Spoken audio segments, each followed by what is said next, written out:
Hinihimok naman ng Makabayan Coalition ang Senado na wag nang patagalin ang pag-aksyon sa impeachment.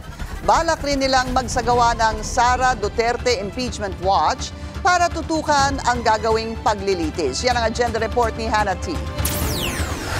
May mga paraan umano para mapabilis ang impeachment trial ni Vice President Sara Duterte. Ayon sa Makabayan, hindi kailangan maghintay ng regular session para magsimula ito. Pwede namang itakda ng Senado ang impeachment court sa pamamagitan ng utos ng Senate President. Hindi na dapat paligoy-ligoy pa ang Senado ayon sa Makabayan. Nasa kanila ang bola, huwag naman nila i-dribble. I-play na rin nila. Bilang representante ng sambayanang Pilipino, ang mga senador are obligated. It's not just the power, they are obligated to hear and continue the impeachment trial. Sa sandaling matanggap na ng Senado ang Articles of Impeachment, dapat daw agad itinakda ang paglilitis batay sa konstitusyon. Pwedeng ituloy ng Senado ang impeachment trial ngayon kung gustuhin nila.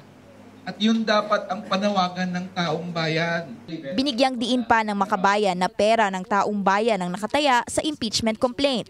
Ang milyong-milyong piso sa OVP at DepEd na hindi pa lubusang na ipapaliwanag. Pwede rin umanong magtawag ng special session si Pangulong Bongbong Marcos. Ayon kay Representative Franz Castro, bago pa ang formal na paghahain ng impeachment, may mga pulong na sa ilang House leaders. Gabi bago ang mismong impeachment kahapon sa Kamara, 80 kongresista na raw ang lumagda. Wala namang nangyaring parang freewheeling naman yung mga members ng House of Representatives na pirmahan yung 6 na kopya ng impeachment complaint. Umabot sa 215 signatures ang impeachment, kabilang ang 41 mula sa 60 Mindanao lawmakers.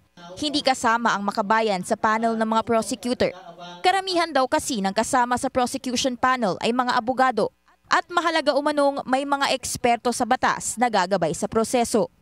May mga private prosecutor naman daw sila, kasama na si Attorney Nery Colmenares, dating Representative Carlos Zarate at Attorney Cristina Conti. Magsasagawa rin sila ng Sara Duterte Impeachment Watch para tutukan ang bawat yugto ng impeachment trial. Sakaling hindi umusad ang hatol na hinahangad ng Makabayan kay VP Sara, may 2025 midterm elections umano para panagutin ang mga senador na hindi tumindig sa paglilitis ng bise. Para sa agenda, Hannah T, Bilyonaryo News Channel.